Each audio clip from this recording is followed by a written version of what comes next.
जो ऐसे डेरिवेटिव है जिनकी ट्रेडिंग स्टॉक एक्सचेंज में, ठीक है। तो हम लोग ने स्टार्ट किया हुआ था फॉरवर्ड कॉन्ट्रैक्ट को, कि फॉरवर्ड कॉन्ट्रैक्ट होते क्या हैं। तो थोड़ा सा एक बार हम लोग पहले रिवाइज कर लेते हैं कि about forward contract. Forward contract is a contract between two parties who agree to buy और sell a specified quantity of a financial instrument, ठीक है। तो सबसे पहले तो यहाँ पर जैसे मैंने बताया ओवर द काउंटर डेरिवेटिव है, स्टॉक एक्सचेंज की जरूरत नहीं है, ठीक है। तो फिर कैसे ये एग्रीमेंट होगा, कैसे ये कॉन्ट्रैक्ट होगा। तो वहां पर एक बायर होगा, एक सेलर होगा, ठीक है। और दोनों अपने हिसाब से वहां पे जो भी कंडीशंस होते हैं वो अपने हिसाब से वो डिसाइड करेंगे।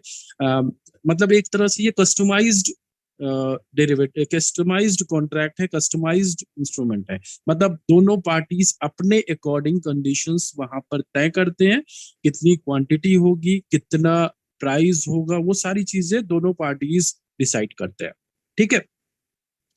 तो एक पार्टी होगी जो बाय करेगी, ठीक है, एक पार्टी होगी जो सेल करेगी, सेल का एग्रीमेंट करेंगे, ठीक है।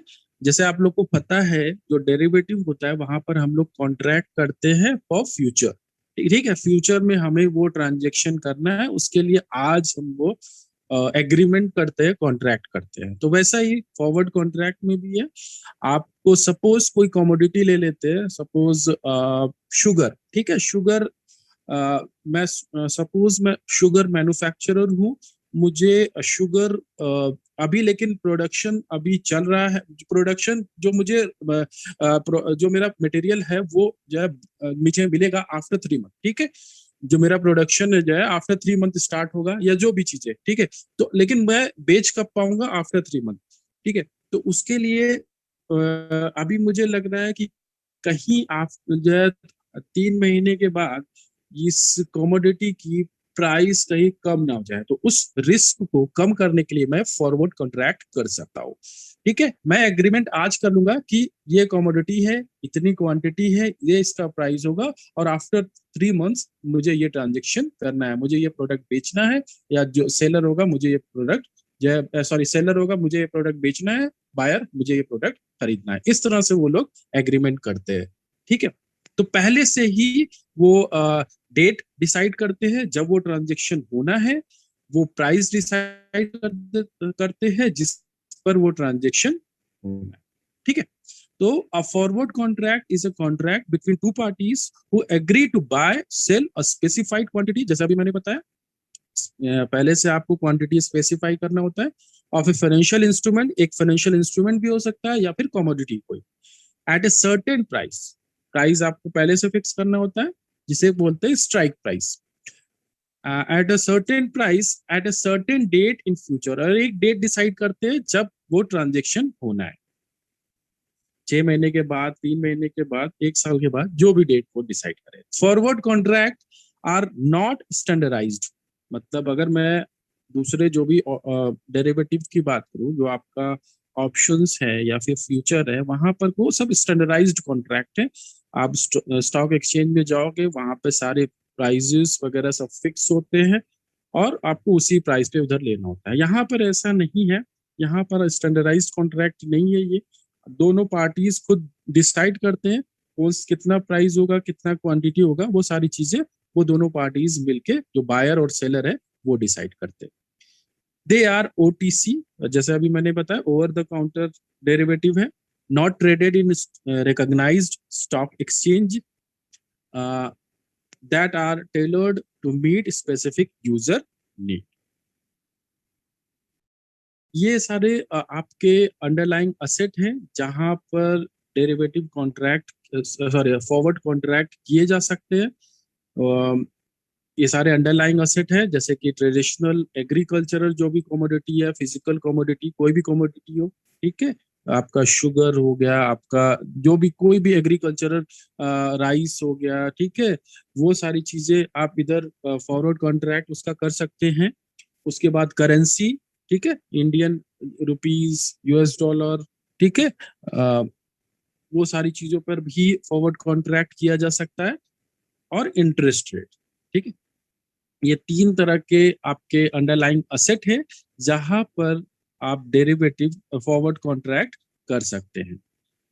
उसके बाद why forward contract they are customize, अभी मैंने बताया।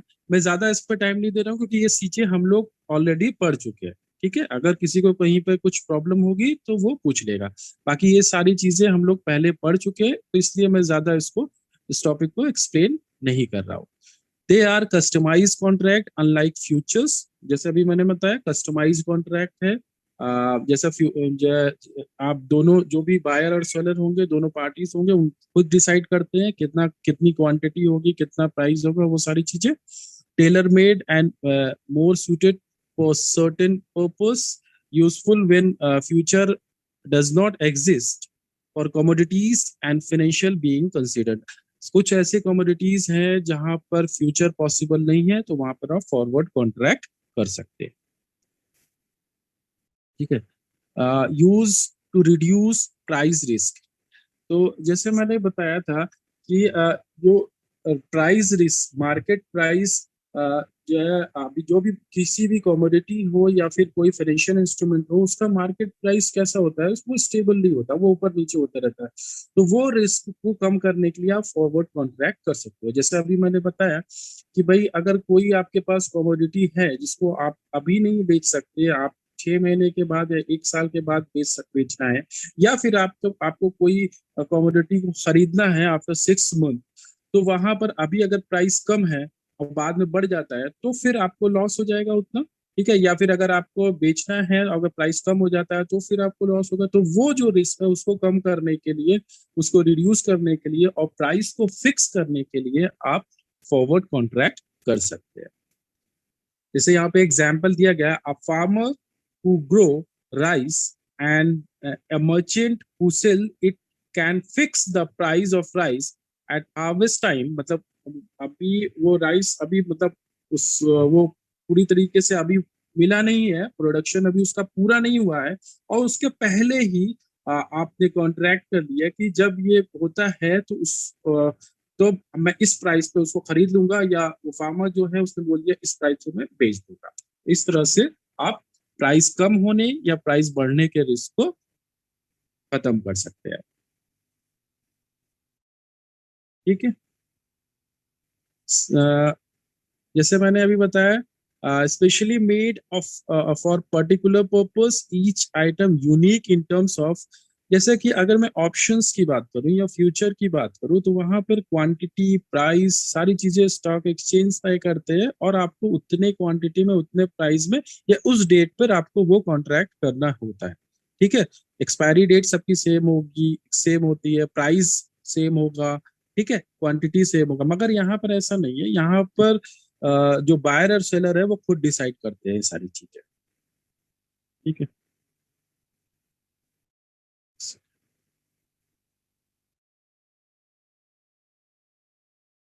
ये फीचर्स हैं क्या, ये सारी चीजें हम लोग पढ़ चुके हैं। They are bilateral negotiated contract between two parties, each contract is custom designed. ठीक है, ये भी हो चुका है। A contract has to be settled in delivery और cash on expiry date.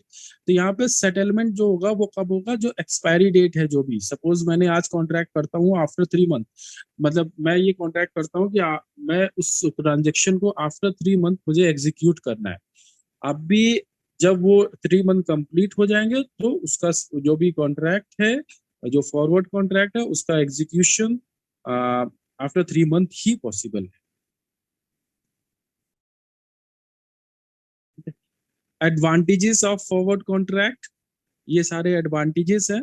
Flexible tool which reduces price uncertainty. ठीक है, जो आपका प्राइस अनसर्टेनिटी है उसको, जैसे मैंने अभी बताया कि प्राइस, मार्केट प्राइस किसी भी कमोडिटी या कोई भी फाइनेंशियल इंस्ट्रूमेंट का, वो वहां वो अनसर्टेन होता है। फ्यूचर में कितना प्राइस होगा आप जो है सही अंदाजा बिल्कुल नहीं लगा सकते। तो वो चीज, वो प्रॉब्लम को दूर करने के लिए, उस रिस्क को रिड्यूस करने के लिए आप फॉरवर्ड कॉन्ट्रैक्ट कर सकते हैं। The amount, quantity, and delivery detail of an asset can be negotiated between both parties according to their need। ठीक है भाई, कस्टमाइज्ड है ये कॉन्ट्रैक्ट आपका। प्रॉब्लम्स क्या हैं इधर फॉरवर्ड कॉन्ट्रैक्ट में? फाइंडिंग पार्टीज, सबसे बड़ी प्रॉब्लम ये है कि आप वो, अगर आप बायर हैं तो आप सेलर को ढूंढना पड़ेगा, अगर आप सेलर है तो आपको बायर को ढूंढना पड़ेगा। ठीक है, वो एक बहुत बड़ी प्रॉब्लम होती है। अभी स्टॉक एक्सचेंज में अगर आप ट्रेडिंग हो रहा होता है तो वहां पे ऐसा कुछ प्रॉब्लम नहीं है। आप स्टॉक एक्सचेंज में जाके तो ट्रेडिंग कर सकते हो, वहां पे आपको खोजने की जरूरत नहीं है। मगर फॉरवर्ड कॉन्ट्रैक्ट में ऐसा नहीं होता, आपको पार्टी को खोजना पड़ेगा जो आपकी नीड के अकॉर्डिंग सारा, जो आपकी कंडीशंस है वो सारी वो एक्सेप्ट कर रहा हो।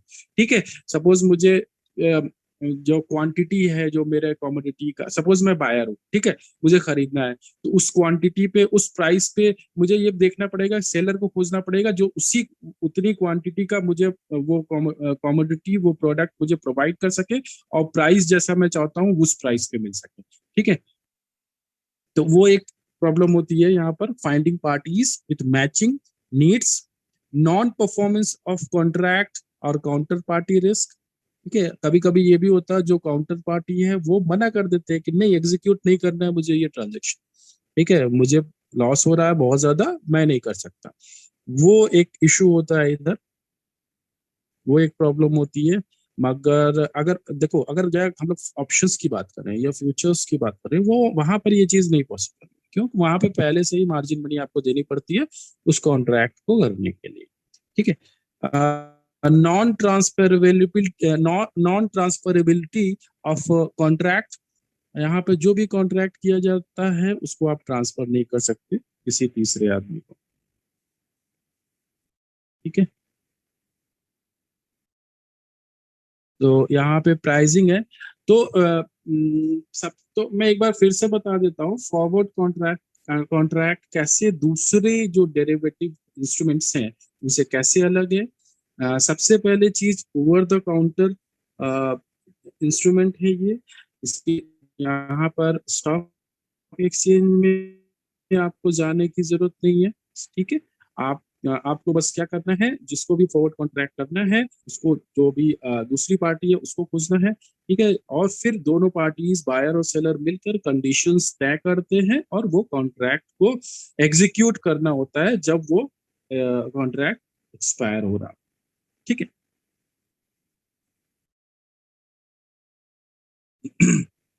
यहाँ पर देखिए प्राइसिंग बताया गया है कि कैसे आप प्राइस डिसाइड करते हो फॉरवर्ड कॉन्ट्रैक्ट।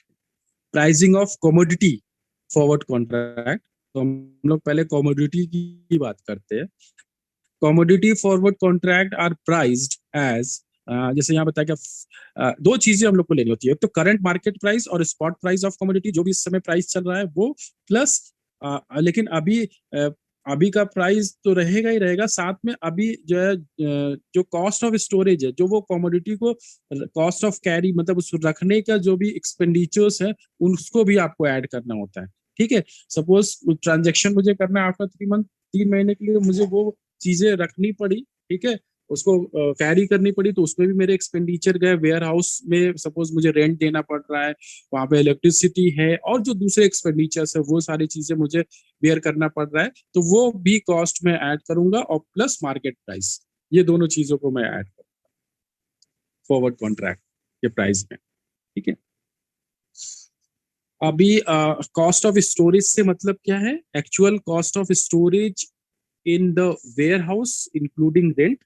ठीक है, जो भी कॉस्ट लग रही है आपका स्टोरेज में, रेंट रेंट या इलेक्ट्रिसिटी या जो भी चीजें, जो भी उधर एक्सपेंडिचर्स हो रहे हैं वो, plus opportunity cost. Opportunity cost मतलब वो जो भी आपका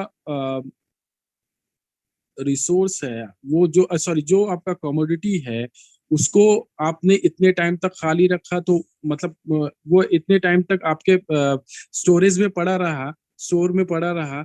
अभी उसकी वजह से अगर वो आप आज अगर बेच देते तो उससे जो पैसे आते उसको आप कहीं और इन्वेस्ट कर सकते थे, कहीं और लगा सकते थे। तो वो जो आपने अपॉर्चुनिटी मिस कर दिया, तो उसके लिए जो आपने को, उसके लिए जो आपने जो अपॉर्चुनिटी मिस कर दिया, तो वहां पे जो कॉस्ट लग रही है वो भी आप इसमें इंक्लूड करोगे कॉस्ट ऑफ स्टोरेज में। ठीक है, ये सारी चीजें समझ में आएंगी जब हम लोग न्यूमेरिकल क्वेश्चंस करेंगे, ये सारी चीजें आसान लगेंगे। और थर्ड पॉइंट है expenses in connection with storage, और भी जो भी इंश्योरेंस वगैरह, फ्रेट वगैरह है वो भी आपको इंक्लूड करना होता है। ठीक है, इसका एक एग्जांपल देख लेते हैं। Assume that price of rice is 25 rupees kg on July 1st. A farmer expect his harvest to be 20 tons, यानी कि 20,000 किलो, 20,000 kg इन दिसंबर। अभी ये कब मिल रहा है मुझे? जो फार्मर है उसको ये जो है, कब उसका जो भी प्रोडक्शन है वो कब खत्म हो रहा है, या उसको वो कब मिल रहा है? दिसंबर में, ठीक है। And plan to sell the amount on January 1st of the next year using a forward contract. अभी उसने फॉरवर्ड कॉन्ट्रैक्ट का कब कर रहा है? जुलाई में कर रहा है, ठीक है। प्राइस क्या है? 25 rupees. If the cost of carry is 10% of current market price. देखो दिसंबर में उसको वो सारा जो भी क्रॉप है, जो राइस है, वो मिल रहा है, और उसको जो बेचना कब है? जनवरी में। तो उसको उस कुछ टाइम पीरियड के लिए उसको उसको स्टोरेज में भी रखना है, स्टोर करना है। तो उसमें जो एक्सपेंडिचर जा रहा है, वो हो रहा है 10%, यानी कि 25 रुपीज का 10%, ठीक है। What will be forward price? Forward price क्या होगा? अभी मैंने बताया, जो भी आपका स्पॉट प्राइस है, मार्केट प्राइस है, जब भी वो कॉन्ट्रैक्ट हो रहा है उस समय, ठीक है, तो वो है 25 rupees plus cost of carry. उसको जो है कैरी करने का, उसको स्टोर करने का जो एक्सपेंडिचर है वो 10% है, यानी कि 25 का 10% यानी 2.5 रुपीज। तो दोनों को ऐड कर दिया, 27.5 रुपीज, ये आपका फॉरवर्ड प्राइस आ गया, ठीक है।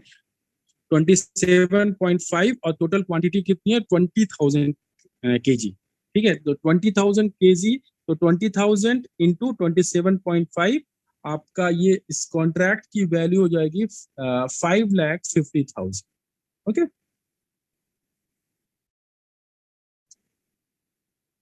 इस तरह से कमोडिटी फॉरवर्ड कॉन्ट्रैक्ट किए जाते हैं।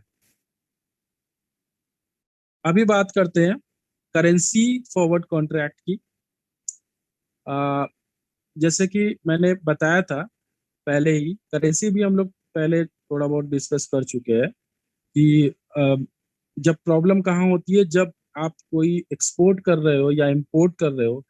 अगर सपोज मैं एक्सपोर्ट कर रहा हूँ बाहर, तो उसके बाद अभी सपोज मैंने ट्रांजेक्शन कंप्लीट किया, लेकिन पैसे मुझे अभी नहीं मिल रहे हैं, या इंपोर्ट कर रहा हूँ, पैसे मुझे अभी पे नहीं करने हैं, बाद में पे करूंगा मैं, ठीक है। तो वहां पे प्रॉब्लम होती है। अभी तो मैंने प्राइस तो आज डिसाइड किया, ठीक है, जब कॉन्ट्रैक्ट किया मैंने, मगर जब मुझे पे करना है, ठीक है, उस समय जो है रेट कुछ और चल रहा है, ठीक है। जो फॉरेन एक्सचेंज रेट हैं वो अलग है। सपोज आज जैसे यूएस डॉलर में मैंने कॉन्ट्रैक्ट किया, ठीक है। अभी आज कॉन्ट्रैक्ट किया, मुझे लगा कि भाई हाँ, आज 70 रुपीज, 70 रुपए चल रहा है, एक डॉलर की कीमत 70 रुपए है। उस हिसाब से मैंने 1,000 का सपोज कॉन्ट्रैक्ट किया, मुझे लगा कि 70,000 रुपए मेरे पास आ जाएंगे। लेकिन जब मुझे पैसे मिले उस समय रेट 65 हो गया, तो मेरे पास तो 65,000 ही आएगा। तो वो उस प्रॉब्लम को दूर करने के लिए फॉरवर्ड कॉन्ट्रैक्ट किया जा सकता है। आप उस प्राइस को, उस रेट को पहले से फिक्स कर सकते हैं, ठीक है।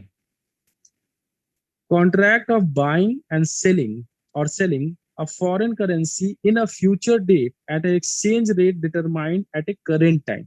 आप current time मतलब इस समय ही exchange rate decide कर लेते हो, उसी उसी के लिए आप कॉन्ट्रैक्ट करते हैं फॉरवर्ड कॉन्ट्रैक्ट, ठीक है। जो आज का रेट है वही रेट आपको उस कॉन्ट्रैक्ट के खत्म होने पे मिलेगा।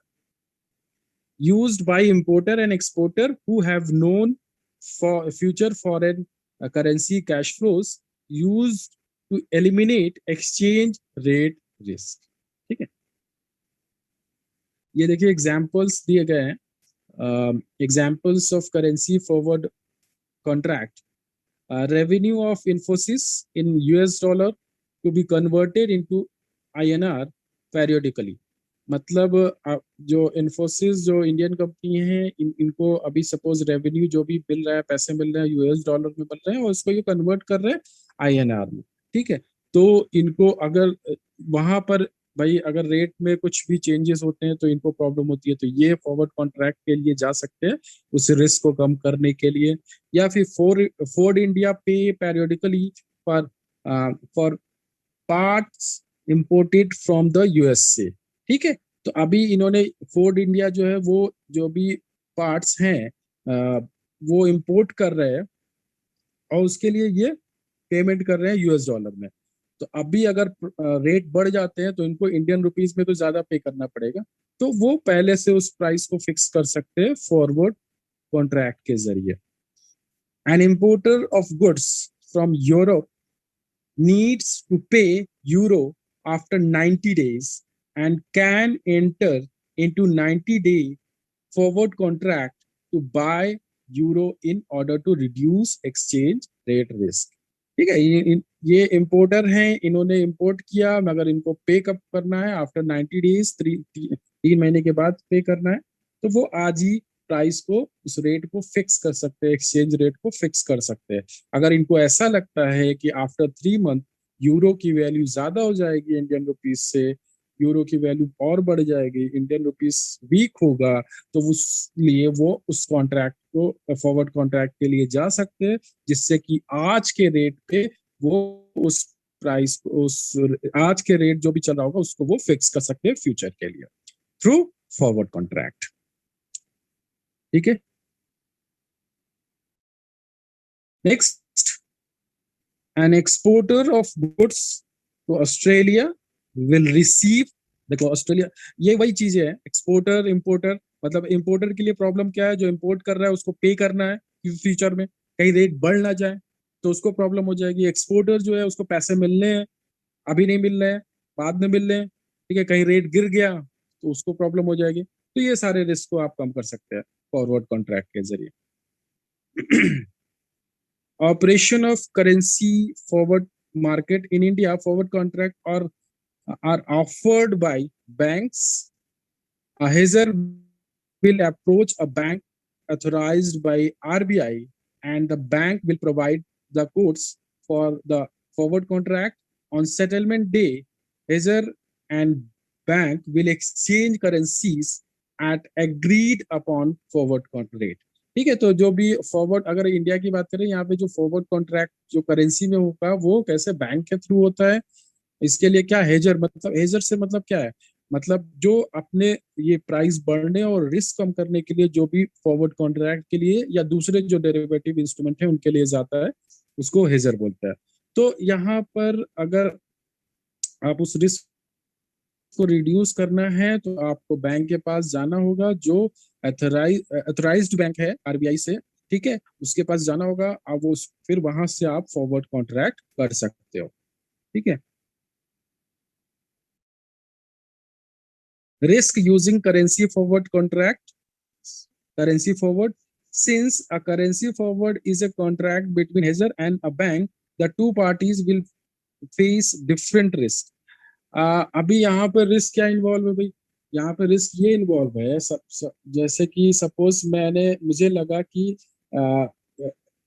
प्राइस बढ़ जाएगा, ठीक है, रेट बढ़ जाएंगे, मैं जो है मैं इंपोर्टर हूँ, ठीक है, मुझे पैसे पे करने हैं आफ्टर 3 मंथ, मुझे लग रहा है रेट बढ़ जाएंगे, ठीक है, और मैं बैंक के पास गया, वहां वहां पर मैंने फॉरवर्ड कॉन्ट्रैक्ट कर लिया, लेकिन अभी रेट बढ़ते नहीं है, रेट कम हो जाते हैं। तो वो एक प्रॉब्लम हो जाती है कि भाई अगर सपोज मुझे 100 रुपए है वैल्यू, 100 का 90 हो गया, लेकिन मुझे देना तो 100 ही पड़ेगा, ठीक है, तो वो रिस्क हो जाता है आपका हेजर के लिए, और बैंक के लिए ये प्रॉब्लम हो जाती है कि कहीं रेट बढ़ ना जाए। ठीक है, दोनों का कुछ ना कुछ थोड़ा बहुत रिस्क इन्वॉल्व होता है, लेकिन आप पहले से ही आप उस प्राइस को फिक्स कर सकते हो, मगर सपोज जो मैंने सोचा था उसके अपोजिट डायरेक्शन में मूवमेंट हो जाता है, तो फिर थोड़ा सा आपको वहां पर प्रॉब्लम हो जाती है। ठीक है, वही चीज यहाँ पर दी गई है। आगे बढ़ते हैं, यूज ऑफ करेंसी फॉरवर्ड, कैसे यूज किया जा सकता है करेंसी फॉरवर्ड का। अभी मैंने बताया, इंपोर्टर हु आर टू पे foreign currency in a future time, ठीक है, इंपोर्ट कर रहे हैं, एक्सपोर्ट जो भी कर रहा है वहां पर भी किया जा सकता है। इंपोर्टर हु पे foreign currency at a future time, exporter who will receive foreign currency at a future time, ठीक है, investor who in foreign currency, जो इन्वेस्ट कर रहे हैं बाहर पैसे, जो इन्वेस्ट कर रहे हैं फॉरेन करेंसी में, जो इन्वेस्ट कर रहे हैं वहां पे प्रॉब्लम हो जाती है। ठीक है, फॉरेन करेंसी में आपने इन्वेस्ट किया, पैसे फिर बाद में आपको मिल रहे हैं, उस समय रेट अलग है, कम हो गया। ठीक है, वो एक प्रॉब्लम हो जाती है। या बोरोअर है ऑफ फॉरेन करेंसी, बोरो किया उसने फॉरेन करेंसी में, अभी उसको पेमेंट बाद में करना है, तब रेट बढ़ गया तो उसको ज्यादा देना पड़ जाएगा। तो ये सारे रिस्क को आप जो है कम कर सकते हो फॉरवर्ड कॉन्ट्रैक्ट के जरिए।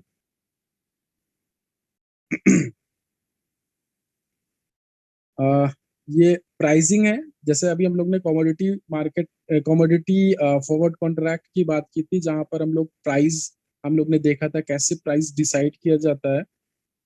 इसी तरह से यहाँ पर देखिए आपको जो आपका करेंसी में कैसे आप प्राइस डिसाइड करते हैं। तो इसका जो ये फॉर्मूला है, based on principle of covered interest rate arbitrage, currency with higher interest rate should depreciate approximately by the interest rate differential. Interest rate should be reflect for the forward contract period. ये इनका formula है। ठीक है, जो interest rate है उसके basis पे ये आप प्राइस डिसाइड करते हैं।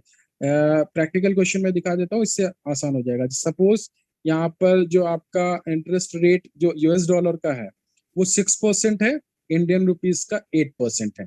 ठीक है, ये दो रेट है, इसी के बेसिस पे आपको फॉरवर्ड प्राइस जो है कैलकुलेट करनी होती है। करंट जो स्पॉट प्राइस है या मार्केट जो इस समय जो रेट चल रहा है, एक्सचेंज रेट, वो चल रहा है 45.30। ठीक है, और जो ड्यूरेशन है फॉरवर्ड कॉन्ट्रैक्ट है वो 3 मंथ्स का है।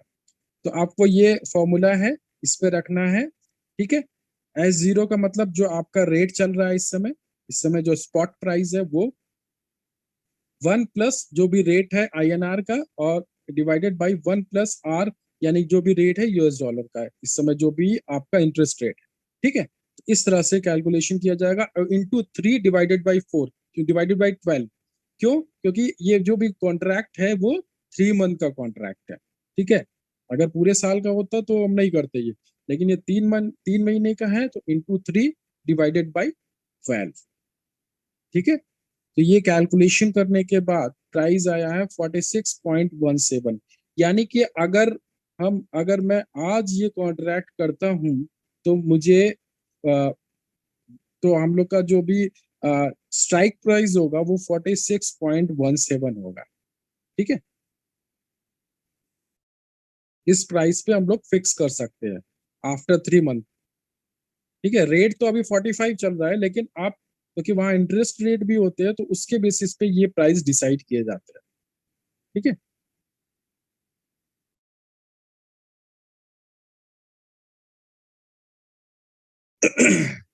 यहाँ तक किसी थोड़ा बहुत मैं बता देता हूँ इसके। Also called forward rate agreement, used by companies planning to borrow at a future time, और by those who have floating rate loans used by bank to hedge interest rate risk while lending money। तो forward rate जो agreements होते हैं, एक second, हाँ यहाँ से समझ में आ जाएगा। तो यहाँ पर क्या होगा, यहाँ पे फॉरवर्ड रेट एग्रीमेंट में सपोज मुझे बोरो करना है, under the agreement two parties borrower and counter party to contract agree upon future interest rate at a set time. जैसा कि मैंने पहले बताया था, ये जो आपका कॉन्ट्रैक्ट जो भी डेरिवेटिव कॉन्ट्रैक्ट होता है वो फ्यूचर के लिए क्या होते हैं। सपोज मुझे पैसे की जरूरत है, मगर आज नहीं जरूरत है मुझे, आफ्टर 6 मंथ, 6 महीने के बाद मुझे जरूरत है, और मुझे केवल 90 डेज के लिए चाहिए, 90 दिन के लिए चाहिए। मतलब आफ्टर 6 मंथ मुझे रिक्वायरमेंट है, अभी नहीं रिक्वायरमेंट है, और लेकिन मुझे 30 डेज के लिए उसके बाद चाहिए वो लोन जो। अभी प्रॉब्लम क्या होती है कि भाई आज जो रेट चल रहा है उसको मुझे फिक्स करना है, क्योंकि मुझे नहीं पता कि आगे आफ्टर 6 मंथ मुझे किस रेट पे वो लोन मिले। तो बस यहाँ पर भी वही चीज है, आप उस रेट को फिक्स कर सकते हो। ठीक है, पहले से ही, 6 महीने पहले ही। अगर मैं सपोज वो लोन आज ले लेता हूँ तो मुझे 6 महीने का इंटरेस्ट देना पड़ जाएगा ना, जो वो 6 महीने तो मुझे चाहिए भी नहीं उस लोन को। ठीक है, 6 महीने बाद रिक्वायरमेंट है, तो तो मैं आज ले भी नहीं सकता, मुझे लेना 6 महीने के बाद ही है, लेकिन आज के रेट पे लेना। तो उसके लिए मुझे FRA बैंक्स होते हैं उनके पास जाना होगा, और उनके थ्रू मैं वो रेट को फिक्स कर सकता हूँ। सपोज 10% मैंने फिक्स कर दिया, ठीक है। अभी 10% फिक्स कर दिया और फिर मैंने आफ्टर 6 मंथ, देखो दो तरह के बैंक होते हैं, एक एक एफआरए, सपोज एक एफआरए बैंक है, एक नॉर्मल बैंक है जहां से मैंने लोन लिया, लोन लेना है मुझे। मैं पहले एफआरए बैंक के पास गया, मैंने कहा कि भाई मुझे आफ्टर 6 मंथ मुझे ये लोन चाहिए और इस रेट पे, तो उन्होंने एग्रीमेंट कर लिया कि हाँ 10% रेट से आपको आफ्टर 6 मंथ मिल जाएगा, ठीक है। फिर मैं जब 6 महीने कंप्लीट हुए, मैं बैंक के पास गया, एफआरए नहीं, बैंक के पास गया और उससे बोला कि भाई मुझे लोन चाहिए। अभी मुझे लोन वो अभी अब जो है ऑफर कर रहे हैं 15%, 15%। अभी प्रॉब्लम हुई कि भाई 15% में मुझे मिल रहा है, 6 महीने पहले 10% में मिल रहा था। फिर मैं क्या करूंगा, एफआरए बैंक है उसके पास जाऊंगा, मैं बोलूंगा कि भाई आपने, आपसे मैंने एग्रीमेंट किया हुआ था 10% पे, अभी मुझे जो है 10%, लेकिन 15% पे लोन मिल रहा है। फिर वो 5% जो भी 5% होगा वो एफआरए बैंक वो देगा, ठीक है। तो मेरा कुल मिला के मुझे वो 10% ही पड़ेगा। एक तो ये चीज हो गई। दूसरी चीज ये हो गई कि अगर सपोज मैं आफ्टर 6 मंथ रेट 8% हो जाए, ठीक है, फिर भी मुझे 10% ही देना पड़ेगा, 2% चला जाएगा एफआरए में, ठीक है। इस तरह से फॉरवर्ड रेट एग्रीमेंट किए जाते हैं। नेक्स्ट क्लास में मैं डिटेल में बताऊंगा, ठीक है, फॉरवर्ड रेट एग्रीमेंट क्या होते हैं और उसके जो भी प्रैक्टिकल क्वेश्चन है वो हम लोग करेंगे, ठीक है। अभी आज की क्लास में अगर किसी को